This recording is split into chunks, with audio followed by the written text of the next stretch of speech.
കഴിഞ്ഞ ദിവസം മുതൽ ഊട്ടി കൊടൈക്കനാൽ യാത്രകൾക്ക് ഇ-പാസ് നിലവിൽ വന്നിട്ടുണ്ട്. ഇതോടെ ഊട്ടിയും അതുപോലെ തന്നെ കൊടൈക്കനാലും സന്ദർശിക്കുന്ന ആളുകളുടെ എണ്ണത്തിലും വളരെ കുറവ് വന്നിട്ടുണ്ട്. അതായത് ഈ ഒരു ഇ-പാസ് എങ്ങനെ എടുക്കണമെന്ന ആശങ്കയാണ് പലരുടെയും ഈ ഒരു യാത്രയിൽ നിന്നൊക്കെ പിന്തിരിപ്പിക്കാൻ കാരണമാവുന്നത്. കറക്റ്റായിട്ടുള്ളൊരു information കിട്ടാത്തതുകൊണ്ടാണ്.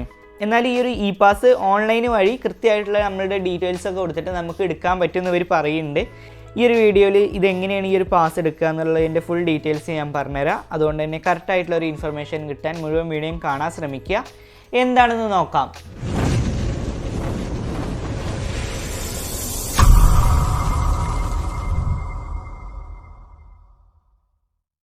Hi everyone, it's me Shyam and this is wayfarer insights. നമ്മളിപ്പോൾ ഊട്ടിയിലൊക്കെ പോകാനാണെന്നുണ്ടെങ്കിൽ, ഇപ്പോൾ വെക്കേഷൻ ആണെന്നുണ്ടെങ്കിലും അല്ലാത്ത ദിവസങ്ങളിലൊക്കെ നമ്മൾ ഊട്ടി പോകാറുണ്ട്. അങ്ങനെ പെട്ടെന്ന് പോയി വരുന്നൊരു സ്ഥലമാണ് ഊട്ടി എന്ന് പറയുന്നത്. ബട്ട് ഇപ്പോൾ കുറച്ച് ദിവസങ്ങളിലായിട്ട് ഇവിടെ ഓൺലൈൻ പാസ്സൊക്കെ വേണമെന്ന് ഇവർ പറയുന്നുണ്ട്. എപ്പോൾ ചെന്നാലും ഊട്ടിയിലാണെന്നുണ്ടെങ്കിലും കൊടൈക്കനാലൊക്കെ ഭയങ്കര തിരക്കാണ്, ഒരുപാട് തിരക്കുണ്ടാവാറുണ്ട്. ബട്ട് ഇപ്പോൾ ഒരു വെക്കേഷൻ ആണെന്നുണ്ടെങ്കിൽ, ഒരു അവധി ദിവസമൊക്കെ ആണെന്നുണ്ടെങ്കിൽ തിരക്ക് നമ്മൾ വിചാരിക്കുന്നതിനേക്കാട്ടും കൂടുതലാവാറുണ്ട്. അതായത് കാലെടുത്ത് കുത്താൻ കഴിയാത്ത അത്ര വിധത്തിൽ സ്ഥലങ്ങളും എത്ര പൈസ കൊടുത്താലും താമസിക്കാൻ മുറികൾ പോലും കിട്ടാത്ത സിറ്റുവേഷൻസ് ഒക്കെ ഉണ്ടാവാറുണ്ട്. ഇപ്പോൾ ഇങ്ങനെ സന്ദർശകരുടെ എണ്ണമൊക്കെ പരിധി വിട്ടതോടെ ഇ-പാസ് അടക്കമുള്ള നിയന്ത്രണങ്ങളൊക്കെ ഏർപ്പെടുത്താൻ പോവുകയാണ് ഈ ഒരു ഊട്ടിയിലും കൊടൈക്കനാലിലൊക്കെ. അതായത് മെയ് 7 മുതൽ ജൂൺ 30 വരെയാണ് ഈ ഒരു ഇ-പാസ് നിർബന്ധമാക്കാൻ മദ്രാസ് ഹൈക്കോടതി ഉത്തരവിറക്കിയിട്ടുള്ളത്. ഈ ഒരു വിനോദസഞ്ചാര മേഖലയിലേക്ക് കൂടുതൽ ആളുകൾ എത്തുന്നത് മൂലം അവിടെയൊക്കെ പാരിസ്ഥിതിക പ്രശ്നങ്ങൾ ഉണ്ടാകുമെന്ന ഹർജിയിലാണ് ഇങ്ങനെ ഒരു നടപടി ഇപ്പോൾ കൊണ്ടുവന്നിട്ടുള്ളത്. അതുകൊണ്ട് തന്നെ ഈ ഒരു വേനൽക്കാലത്ത് ഊട്ടി അല്ലെങ്കിൽ കൊടൈക്കനാൽ യാത്രകളൊക്കെ പ്ലാൻ ചെയ്തിട്ട് വേണം പോകാൻ. എന്നാൽ അവിടെ സ്ഥിരമായിട്ട് താമസിക്കുന്ന ആളുകൾക്ക് പാസ്സൊന്നും ആവശ്യമില്ല.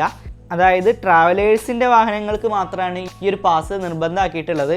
ഈ ഒരു ടൂറിസ്റ്റ് വാഹനങ്ങൾക്കും അതുപോലെ തന്നെ വാണിജ്യ വാഹനങ്ങൾക്കും ഈ പാസ് വേണം എന്നാണ് നിയമം. ഞാനൊരു വെബ്സൈറ്റ് താഴെ ഡിസ്ക്രിപ്ഷനിൽ കൊടുക്കുന്നുണ്ട്.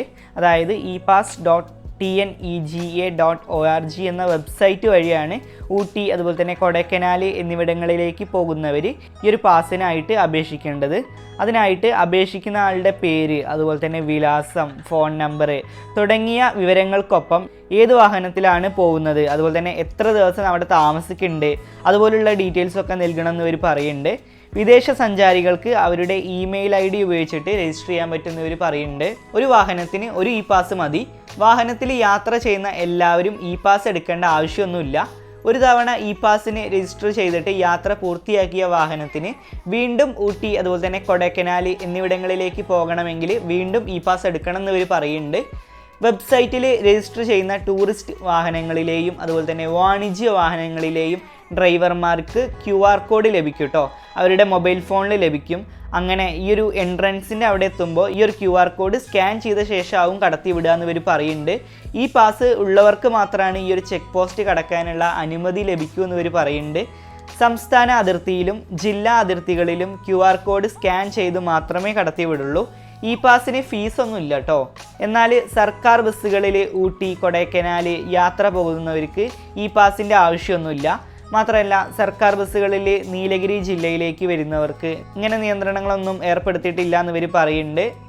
അതുപോലെ തന്നെ ഈ ഒരു ഇ-പാസിന് അപേക്ഷിക്കുകയാണെന്നുണ്ടെങ്കിൽ ഒരുപാട് ടൈം എടുക്കുമോ അല്ലെങ്കിൽ കിട്ടാതിരിക്കുമോ എന്നുള്ള സംശയങ്ങളൊന്നും വേണ്ട എന്ന് ഇവർ പറയുന്നുണ്ട്.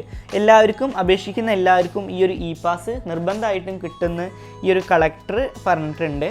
സോ നിങ്ങൾക്ക് ആവശ്യമുണ്ട് എന്നുണ്ടെങ്കിൽ നിങ്ങൾ അപ്ലൈ ചെയ്യുക. ഞാൻ എന്തായാലും ഡിസ്ക്രിപ്ഷനിൽ അതിൻ്റെ ലിങ്ക് കൊടുക്കുക. ഓക്കെ, നിങ്ങൾക്ക് ഫ്രീ ആയിട്ട് തന്നെ നിങ്ങൾക്ക് ഈ ഒരു ഇ-പാസിന് രജിസ്റ്റർ ചെയ്യാൻ പറ്റും. അതുപോലെ തന്നെ ഈ ഒരു ഊട്ടിയിൽ ഈ ഒരു ഫ്ലവർ ഷോ തുടങ്ങാൻ പോണത് മെയ് 10 മുതൽ 20 വരെയാണ്. നമുക്കറിയാം ബൊട്ടാണിക്കൽ ഗാർഡനിൽ വെച്ചിട്ടാണ് ഇത് നടക്കാറ്. ഓക്കെ, ആ ഒരു ഇൻഫർമേഷനും കൂടി ഷെയർ ചെയ്യാണ്. എന്തായാലും ആവശ്യമുള്ള ആളുകളൊക്കെ അപ്ലൈ ചെയ്യുക. ഡിസ്ക്രിപ്ഷനിൽ ലിങ്ക് ഉണ്ട്. ആൻഡ് ഇതുപോലുള്ള കൂടുതൽ ട്രാവൽ അതുപോലെ തന്നെ ജോബ് ഇൻഫർമേഷൻ വീഡിയോസൊക്കെ പെട്ടെന്ന് കിട്ടാനായിട്ട് ഈ ഒരു ചാനൽ സബ്സ്ക്രൈബ് ചെയ്തിട്ട് സപ്പോർട്ട് ചെയ്യുക. And finally it's me Shyam, this is wayfarer insights and this channel won't disappoint you and thanks for watching.